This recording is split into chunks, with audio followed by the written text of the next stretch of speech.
The views and opinions expressed by the host and guests are solely their own and do not necessarily reflect the views, policies, or positions of this television station, its management, or its affiliated network. The station and its affiliates assume no responsibility or liability for the opinions expressed or the content discussed during this program. Viewer discretion is advised. Sa barangay tayo, ikaw at ako. Nagbibigay ng aral sa mga kagawad at kapitan. Sa barangay tayo. Welcome back po mga kabarangay. Usapang eleksyon, usapang BSKE registration at tuwan-tuwa po ang ating pong ginagalang na COMELEC Chairman George Garcia sapagkat hindi niya akalain na yung 10-day registration ay umabot ng more than 2 million registrants. Wow. New. Ang target lang amang daw nila is 1 to 1.5 million pero according to the numbers na dinisclose ng COMELEC po, Kap, is 2.1 million barangay constituents registrants at nakita ko nga aking mga kababayan sa Batangas, no? Nasa mall, nag-uunahan, papunta doon sa escalator at para yung mga maaga ay makapag-register agad dahil meron niyang cut-off period, di ba? Yes. So ano hong masasabi ninyo, Kagawad Marisa? Very, very successful, congratulations, COMELEC, for that very, very successful registration. Ba't ka inubo? Kino-congratulate mo, Comelec, bigla ka inubo. Inubo talaga yun pag Ganyan talaga. pag pinag-uusapan si Comelec. Hindi, wag na nga. Sige na. Ayun naman, syempre, alam mo, ito kasi napakataas po ng mga nagnanais na mag-participate. So, actually, the goal here is to make everyone involved sa government natin. And at the same time, ito nga yung sinasabi ko, ito lang yung paraan kung sa isang araw, magkakapantay-pantay tayong lahat. So, let's not waste it. Not only that, actually, itong 2.1 na to, this is new. If I'm not mistaken, wala pa dito yung sa transfer kasi hindi inalaw muna magkaroon ng transfer yung registration ngayon. Kaya Kags, maraming kinabahan. Anong masasabi mo, Kags, na lahat yan bago? Lahat yan mga kabataan? Ang masasabi ko nito, all the more po talaga na napapatunayan lang na gustong-gusto na rin ng mga tao ng pagbabago. And they wanted to prove, especially the youth, that they have this voice na kaya nilang magkaroon ng boses through their votes. So, actually, hindi lang naman, ang pinakamalaking scope nito is the youth, yes. Yes.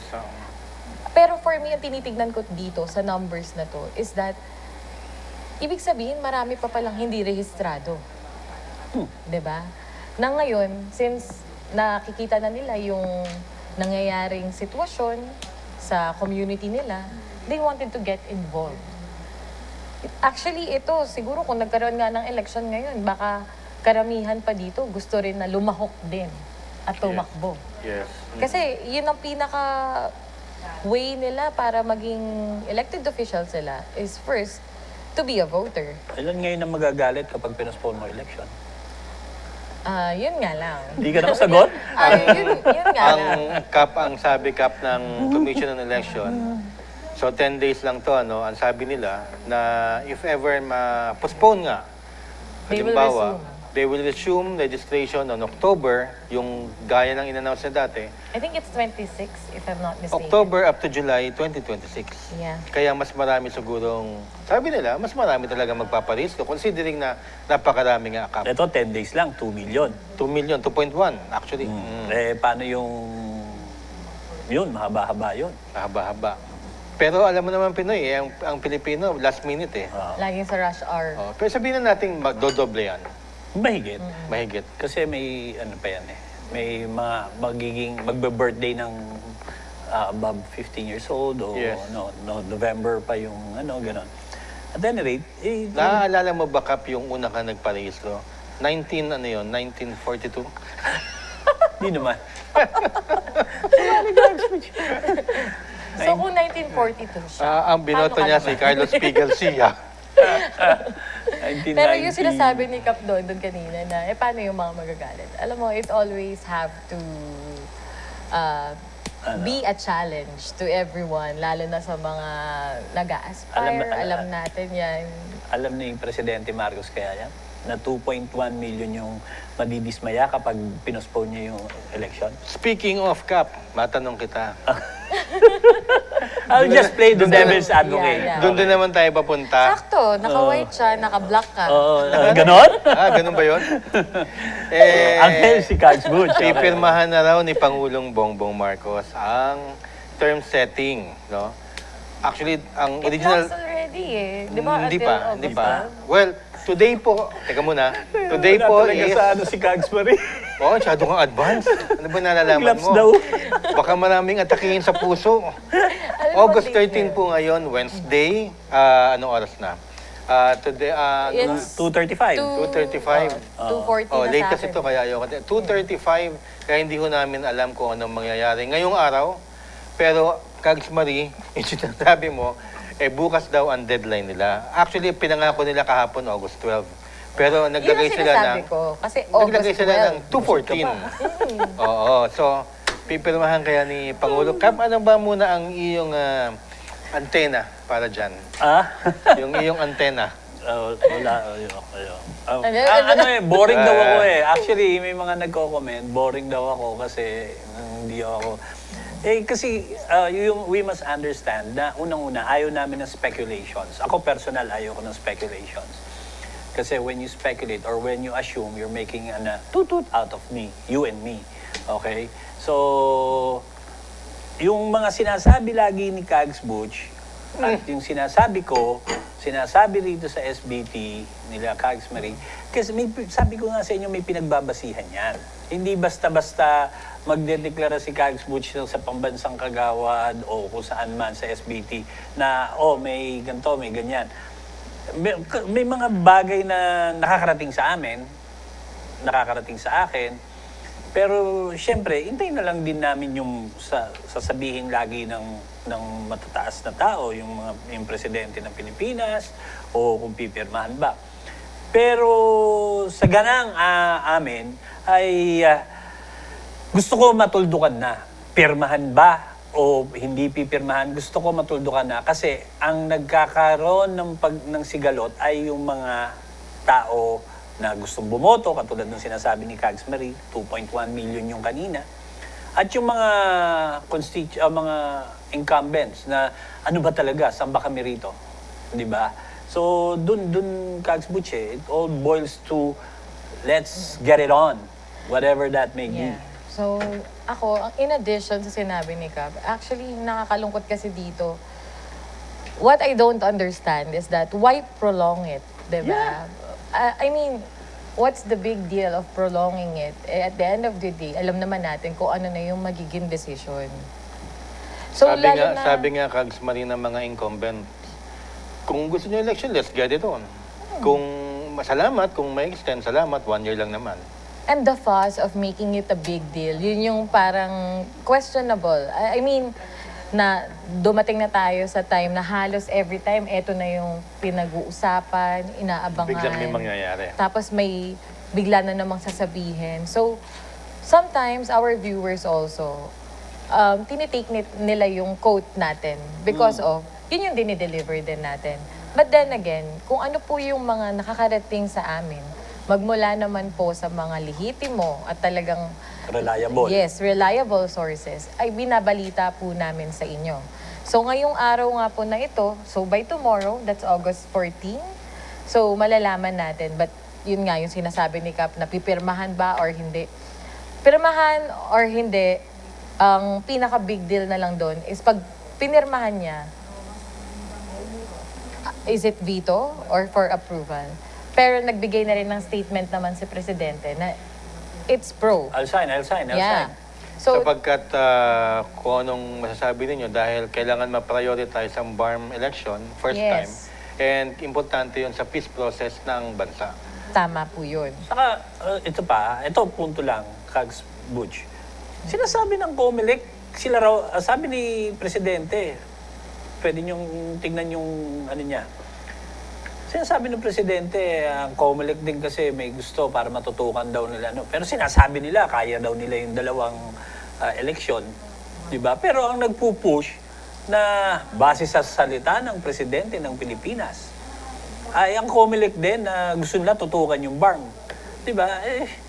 Sa akin, kaya medyo ano ako eh. Tapos yung may mga vlogger pa tayo na nililigaw o kaya, ano tawag yung catch bait? Ano ba yun?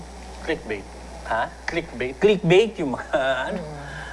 Kaya ang masama lang kasi dito sa issue na to, maraming nang gaslight. Yun. Yun talaga yung mahirap. So, sa ngayon po, talagang maghihintay tayo ng final say. At tama, at I agree with Cap Dondon and Cags Butch na let's just wait kung ano yung pinaka-final provisions na pipirmahan. Kasi they were saying na pipirmahan, but this and that na mai-include, mababago. So, lahat po yan malalaman natin once the President already take an action on this matter. Ayan, well, sabi ko nga Wednesday lang ngayon, 14 bukas, so titignan natin hanggang bukas kung ano mangyari. Of course, the President has already stated na, yes, I will sign it. So siguro naman hindi siya lilihis sa kanyang sinabi. He is the President of the Republic. So, kumbaga, bukas ang binibigay nilang deadline para sa kanila para mapirmahan. Let's just say, total may ilang minuto pa naman tayo, no, na napirmahan na nga, and bago na ang batas, lumalabas ngayon, may back to zero. So, kamusta ang reception nyo dyan sa back to zero? Especially, kami ni Cags Marie, hindi man kami nakaupo eh. Pero si Cap nakaupo. Ano ba ang... What's your just for take? 1 minute. Yes. Ikaw muna. What's Ikaw muna, your Cags take? Marie. Pinasa ko Sige, na agad. kay Cap. Cap, ano, what's your take? Back to zero. Ako, ang interpretation ko kasi, Cap, makakatakbo ka pa ulit eh. Tapos, pwede kang mag 4-2. Okay. Yun ang interpretation ko. Let's just say na yun muna. So, speculative to. Speculative. Wala pa tayo, hindi natin nakikita. Lilinawin po mga namin na kabarangay mga information. kabarangay kumbaga ano lang to, parang just for the take ng mga opinions na pag-usapan yung regarding dyan sa lumabas na issue pagdating sa 4 years, 2 terms. Meron ba akong mas malaking tanong eh? Ano yun? Nagtanong ka rin. Huwag lang mak. Hindi. Mayroon akong mas malaking tanong. Bakit ang lumalabas, 4 years, 3 terms? 1 term SK for 4 years. Yan 4 yung years, 2 original terms. kasi na... Ang original ay 4-3, 4-3. Ang For original three. na Tapos nandun. SK, 1 term. 1 term. 4 years. Yes. Diba? Okay. Tapos, ang daming sinabi, pero postpone na din pala. Diba? Hindi. Ano yan eh. Kasi term setting muna yung una eh. Pero extend mo rin. Diba? Okay. Tanong, bakit ngayon biglang may 4 years, 2 terms? Saan nang galing yun? Ano yun? Merong small committee? Katulad sa GAA? Well, yun ang inaalam natin, Cap. And, Kasi doon ako, kung sorry, Cags Butch. Kung magbibigay ako ng opinion ko, doon ako babase doon sa 4 years, 3 terms. Na si COMELEC mismo, chairman ang nagsabi. Not only that, that was the part of the provisions na inaprobahan ng both houses. Saka ang dami nagsabi ng mga senador. Tama ka, Cags Marie. 4-3. Lahat pati news. 4-3. Lahat Diba, 4-3. lahat 4-3. So doon ako sabi ko nga sa inyo, ayoko maging hipokrito, masaya ako dyan. Diba? Oo Tapos naman. back to zero. Oo naman. Kung halimbawa, back to zero, ang sa akin naman dyan, Magagalit na talaga. well, marami talagang aspirants ang magagalit. Kasi, sasamaan loob. well, advantage ang incumbent. Kasi wala na yung, halimbawa, naka 10 years ako kunyari. Tapos back to zero, di makakatakbo ako 4-4, dalawa. 18 years ka. Considered na ano ko considered na incumbent pa rin ako kahit Yes. back to zero tayo. Oo. Ako pa rin ang nakaupo. Yes. So, Tapos malaki, wala kang ginagawa sa barangay. malaking Actually, advantage. ito yung isa to sa mga kasama natin kung mababalikan niyo yung mga episodes po ng Sa Barangay Tayo. Makikita niyo doon na isa rin to sa mga katanungan ng SBT na papaano ang implementasyon.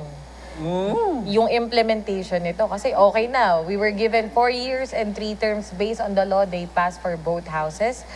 Pero ang tanong doon, yung implementasyon, will it how will it cover dun sa mga incumbents at dun sa mga non-incumbents na mga nagdanais rin na tumakbo? Kasi ang SK is already a given factor because of the age. Pero yung sa barangay kasi talagang mahaba-habang usapin at lalo na biglang kumalat sa social media and sa mga news na may nagsabi ng 4 years and 2 terms. So may assignment agad si Kags Butch ngayong araw na to. And back to zero. Yes, at para malaman natin kung saan nagsimula itong 4 years, 2 terms na to. Kasi based on the law that have been passed and submitted to the Office of the President, it was 4 years and 3 terms. Maraming salamat sa... May Tinatango, sasabihin pa si Kap. Ay, may sabihin mo. Sorry, Kap. Sorry po. Hindi, okay lang. Coach Okay Butch. na. Wala ako, sige na. Wala. Doon na lang ako sa third segment ni Hiren. Oo, sige. Here's the Sige, third. sige. Para mas marami pong time. Oo. Sa third segment namin, meron po tayong bisita from Capiz, Roa City. Isa po siyang first term kagawad. Kaya samahan niyo pa rin kami dito Sa barangay tayo. Sa barangay tayo, ikaw at ako. Nagbibigay ng aral sa mga kagawad at kapitan. Sa